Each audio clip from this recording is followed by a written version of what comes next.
Welcome to Sisters in Song. Why don't you take a minute to introduce yourself? Tell us where you're coming to us from tonight. So my name is Kevin Johnston. I perform and record under the name Stan Lang, which is an interesting story in and of itself. I live in kind of the far southeast corner of Oregon, which is one of the more isolated places in the lower 48, I'm told. Uh, I live here in Burns, Oregon, which is about the nearest city is Boise, which is 3 hours away, and Bend, which is 2 hours away. So Wow. we're kind of out in the middle of the high desert here. So now we have to ask the question of Tell us the story. the story about Stan Lang and how he came to be. Yeah. So I moved to a town. So just to give you a perspective, this town that I live in is about 3,500 people, set in a county of 10,000 square miles, which is about the size of Massachusetts. Oh my gosh. Total population of the county is about 7,000 people. So you can tell how isolated we are. So my name, I've told you, is Kevin Johnston. And when I decided to start performing, the bar that I played at said, come listen to Kevin Johnston original music. Well, it just so happens that there's a chiropractor in town named Kevin Johnston, without the T, who also sings and performs. Now, you'd think it would be easier because people would say, well, it's Dr. Johnston. I'm a family doctor. I've been here, a simple country doc, for the last 23 years. But even that didn't help because he's a chiropractor. So if they said Dr. Johnston, they still thought Dr. Johnson. And he is the bishop of the local Mormon church. So if you've listened to any of my music, if you showed up thinking you were going to see him and you heard my music, which, is either wildly depressing or completely inappropriate, there were some shocked faces in the audience. And so I decided after that first show, I would probably need to identify myself in a way that people knew what they were getting. And my neighbors growing up were Stan Spencer and Jeff Lang. And I thought, well, if I come up with Stan Lang, I can probably remember that name. So that's the name I use. And Love it. I've just held on to it, even though it really initially was for that reason. So That's so fun though. I love where it came from old neighbors. That's fantastic. Yeah, that first audience was quite shocked. Man. I don't think they stayed for the whole show. I was going to say, you might have made a few new fans there. You never know. Yeah, true. You never know. True. Oh my gosh. So we know that you are a doctor and a musician. How did you get started on the writing or in the music and songwriting part of your life? Yeah, it's kind of interesting. So I didn't do a lot with music when I was young. And I say young, I've listened to a lot of the podcasts and I'm just amazed at these people that have been performing since they were 6 years old. I know. My first performance, I was 8 years old, but it was literally my grandmother said if I would learn to play and sing Red River Valley, she would give me a chocolate bar. So I guess that was my first paid gig. I know you guys like to know that. First paid gig was a chocolate bar. It was delicious.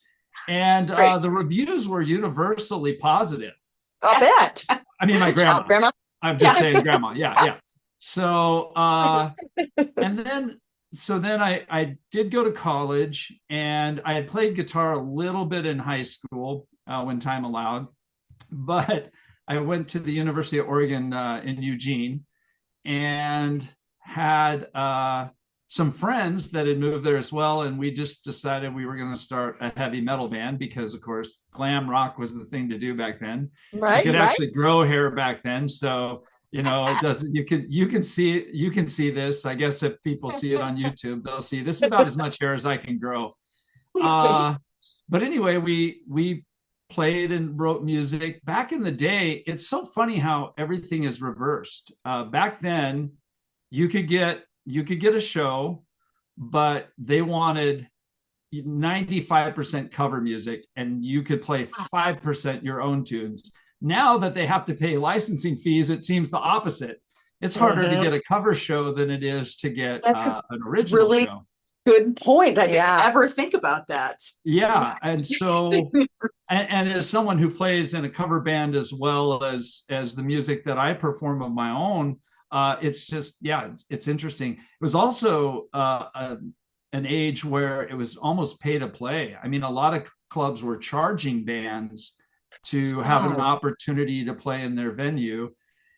So, I mean, we were college students, we didn't have much money. So we kept playing dive bars, the types of places where they had chicken wire over the stage, because before the end of the night, someone was going to get hurt. And you just had to be able to get your equipment off quickly enough that you didn't lose equipment.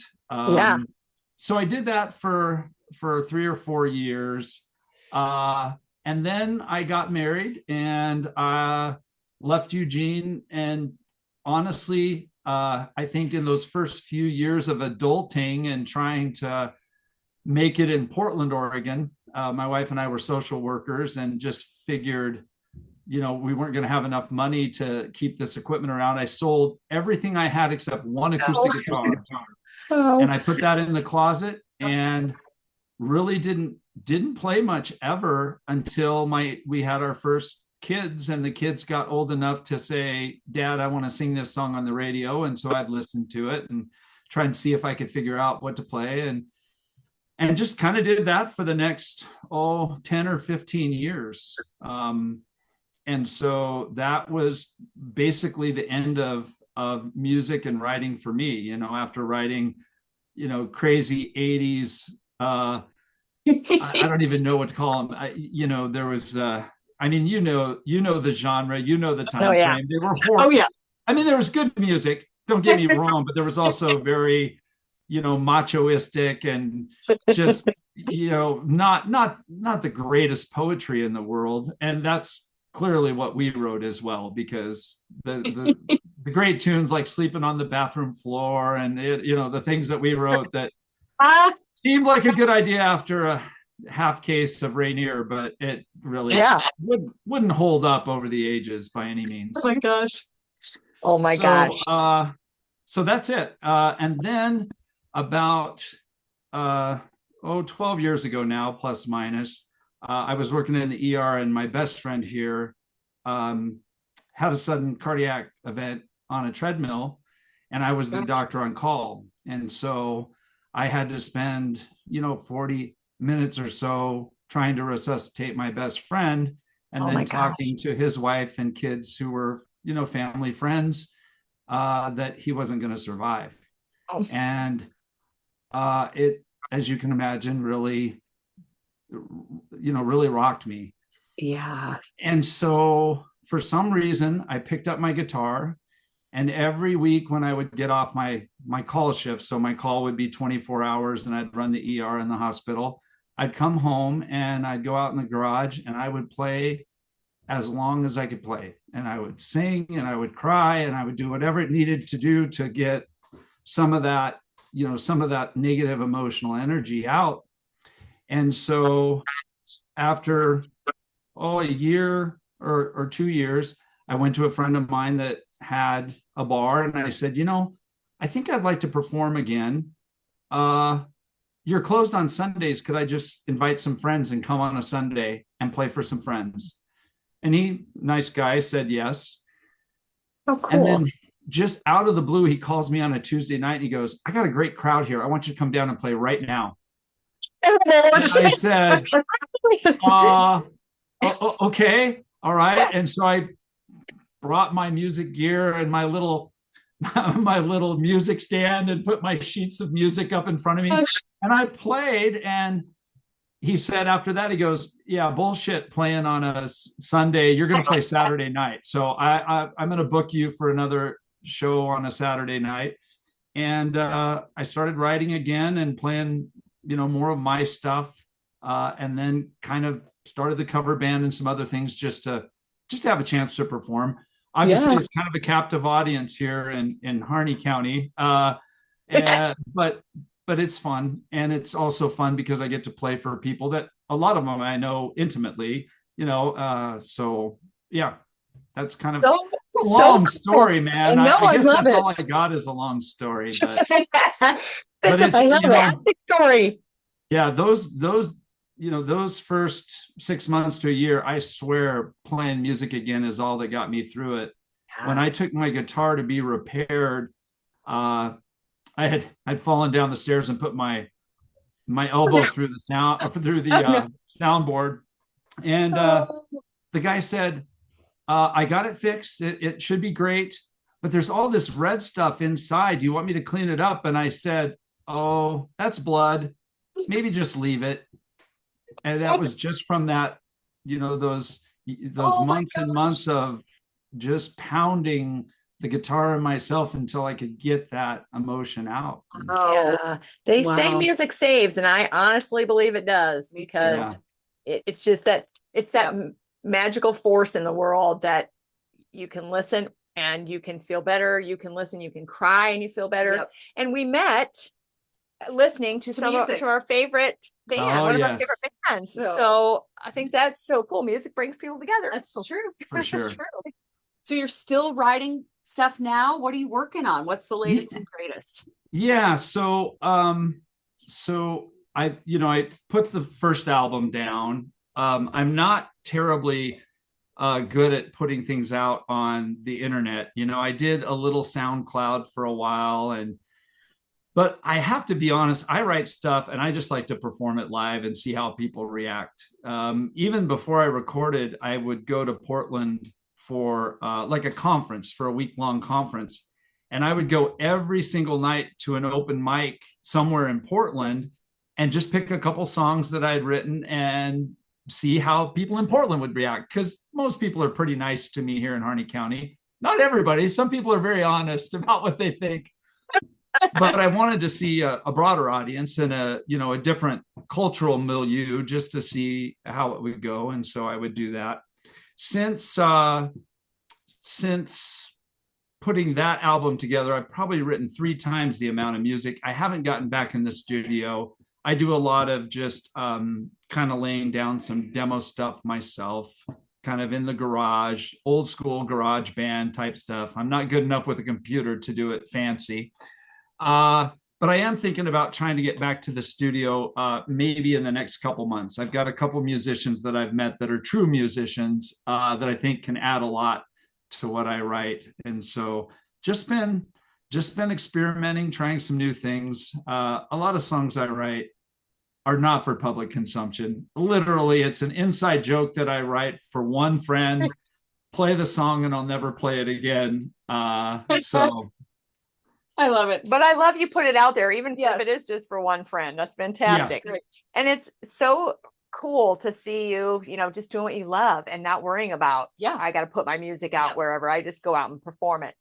Bless you. Bless you. That's very cool. I mean, I think I've always, to a certain extent, maybe not when I was 18. I mean, when you're 18, you write music for 2 reasons. Yep. And, it's girls are green. Yep. And I don't think I ever got either from my music, but I think that's your motivation. Now I want to write something that's meaningful to me. And then if somebody else it's meaningful to, that's just awesome. And I love it, but I can't necessarily, I'm not at a stage of my life where I have dreams that this is going to ever be an income maker for me. And that's fine. Because that's cool too. Yep. But you're doing it for the art of music, which I think is like, sometimes I feel like more people should do that, because it's just, well, even us, people want to pursue music, but there's something that holds them back. So it's refreshing to hear that, we're probably close to the same age, and we're the same. Know we're not going to be big money makers, but we like to write, and we're learning guitar. Yep. Yeah. So it's the fun, it's the art of it, it's the fun of it, which I love. I think if you can write a song and play your own song and giggle, or play your own song and tear up, play your own song and feel the emotion that you meant, well, holy cow, that's a gift to yourself. Yep. And 100%. Somebody else will feel the same way, or maybe they won't, but that's okay too. Yeah. Yep. When you write, do you usually write lyrics first, or is it melody, or how does that work for you? I don't really have probably a set way. I would say more often than not, I'll have sets of lyrics that I've written down or ideas, and then I'll just play my guitar for a couple of hours, and one thing will come out of that 2 hours, and I'm not really even trying to play anything in particular. I'm just seeing how things sound. Maybe that's part of the advantage of having no music theory and not knowing what goes with what. And so I just make up some things. And I've even had people that know music theory that are like, what did you do there? That doesn't go, but it kind of works. And so I just experiment. And then sometimes I'll come up with, a chord sequence or a riff or whatever the case may be. And I'll play it for 30 minutes every day for 2 weeks, wow, still with no idea what I'm going to do with it. But just until I've gotten it in my head in such a way that then when I go back and I look at lyrics, or sometimes I write from scratch, I know what the mood of the song is and I know what I want to get across. And so I would say that's the most common way about it. Now I have a song. I'll tell you another story. I'm at the age where I'm either going to tell dad jokes or long stories. So my apologies to everybody listening to this. That's why we're here. That's right. I've listened to your podcast. You have all these brilliant and accomplished musicians, and I'm like, somebody's going to tune into this and go, "Oh my God, is this like Fireside Chats with the Old Man hour or something?" So no, they're going to love it. It's great. Right there. Having said that, if this turns out really good, will you cut that out? Because I don't want to sound falsely modest. Thank you.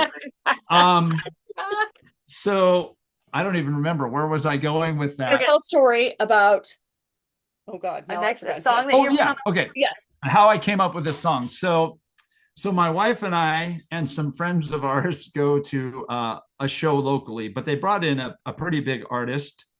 And the opening artist was kind of a cowboy poet singer, really, really very talented man.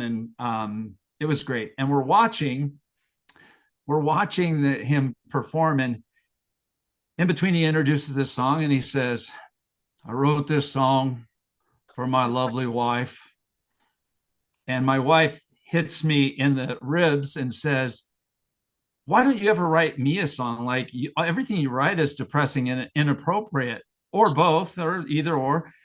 And she's not wrong about that, by the way. And he says, "I wrote it while I was laid up from my knee surgery." And I turned to my wife and I said, "Yeah, and it's called Hey Ho, Get Me My Oxy." So that's how that song came about.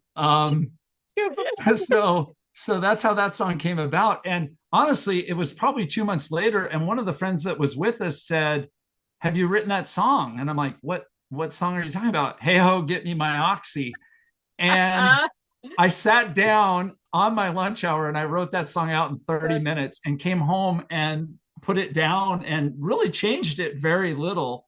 So that's not typical. Sometimes a song will take me 8 months to do, but that one just flowed. You said, "Hey, honey, it's for you." Yes. Yeah. So never wrote anything. And I want to know, was her reaction as good as Grandma's reaction for your first? Did she give me a chocolate bar? I don't think she gave me a chocolate bar, but maybe a little chuckle. Yeah. That's fantastic. Oh my gosh, I love it. Oh my goodness. How do you know when a song is finished? That's a great question. I've thought about that. I'm not sure a song is ever finished. And I'll tell you one thing, like I would go to concerts and when I was young, and I would hear them play one of the songs that I was in love with, and it was so different from the album. Not that it wasn't technically proficient or anything.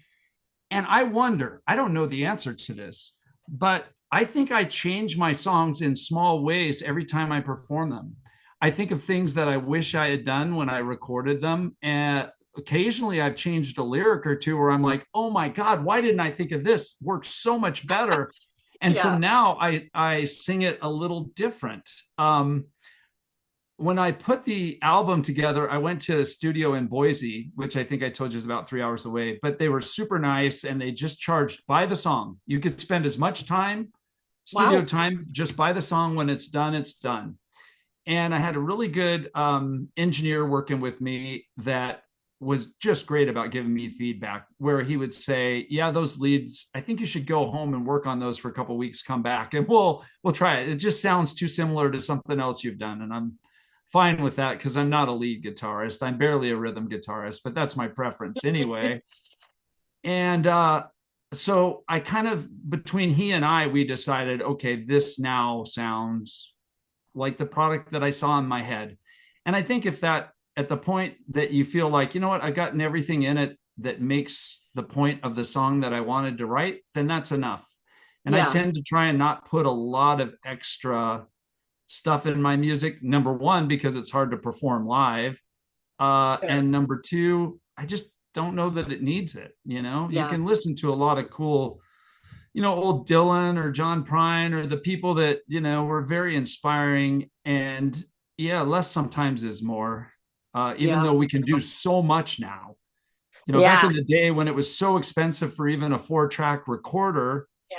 You were a little bit conservative with what you tried to accomplish. Now, if you've got a Apple computer, you can do it endlessly. Yes. And GarageBand and all that stuff. I do like what you say though about the performance is really like maybe where you change the song or finish the song, because that's one of my favorite things as a fan, is to hear those ad libs and to see that's not the right word there, because you've like memorized the song from the album. So I think that's cool. And I like how a lot of times you listen to an album and it's so much slower, but then when you see it live, it's like this fast, it comes to life. It really does. Yes. Some variety in it is not necessarily a bad thing. I don't know that I realized that early on when, I'm going to watch, AC/DC or James Taylor or whoever, and I want it to sound like the album. I don't feel that way anymore. It's kind of fun to see how music evolves too. So that's really cool.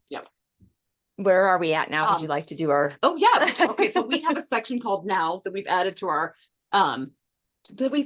repertoire called Rapid Fire, because you're on season Rapid 6 Fire. now. Oh my. Rapid Fire. It's not really that don't rapid. Think too hard. Nor is it fire. Okay. Just the first thing that comes to mind. Yes. Okay. Coffee or tea? Coffee for sure. Vinyl, cassette, CD, or streaming? I want to be a purist and say record, but I have so many CDs that I have been unwilling to change back to the old media just because it was expensive. And I didn't have a lot of records as a kid. They were just, it was too much money. We didn't have that kind of money. But finally, over my adult life, I bought enough CDs. I'm not that's not true. I stream a little bit, like when I am mowing my lawn or something, I'll throw on Amazon Music or something, but mostly CDs. I am a big, and this dates me, I am a big believer. You listen to an album front to back, but CD start to finish. And you get a much different sense of the music when you do it that way. It's the difference between, you buy a book, you read it front to end. You don't read 2 chapters in it and then, wait for 3 weeks and read the chapter in the middle. It doesn't make sense. Well, and I just think people put a lot of time into what order the album is going in. Yeah, so absolutely. I like to listen to it same, front to back or start to finish, whatever. Okay, what is the first album that you ever bought? Styx Grand Illusion, the greatest album. And now here's what I will tell you. That is the first record I bought. That is the first tape I bought, the first CD I bought, the first download I paid for. Styx Grand Illusion. Favorite. Buy it. By all means, that is your favorite. What favorite song? Is there a favorite song on it? Man in the Wilderness. I used to listen to that every year on my birthday. I guess that goes along with the depressing music thing, doesn't it? Yeah, I just kind of confirmed that because But Man in the Wilderness is probably my favorite song on it. Very cool. What's your go-to karaoke song? Hey, this is funny. I run a karaoke show actually. And so I try and sing as little as possible, but when the crowd is when you're having a hard time getting the crowd into it, sometimes you have to sing. Yep. Yeah. Sometimes I'll pick something really dorky just so if I embarrass myself enough, then they are not embarrassed to play. Yeah. But the one I like to play, especially since I have control of the mixer and I can put some delay in my voice, is Purple Rain, believe it or not. Nice. I love it. Very cool. Fun. Okay, do you like writing at night, morning, or afternoon? Um, When does your ER shift end? That's the real yeah. question. Well, that's a good point. Like a lot of times I need to be a little bit vulnerable. I write better if I'm not particularly happy or if I'm tired, or that's usually what stirs up the things in me that I feel like I need to get out. So probably that would mean morning more often than not. Post call. That's Yep. probably, but occasionally it just happens when it happens. Yep. When you write, do you like to write on paper, phone notes, voice memos, or just on your computer? Yeah, always spiral notebook. I don't know why. We are same. We're like Same. paper. We got to Yep. have it on paper. Yep. Yeah. Okay, what is your pre-show pump-up song? Hmm. Mhm. What have I listened to lately? You know, um,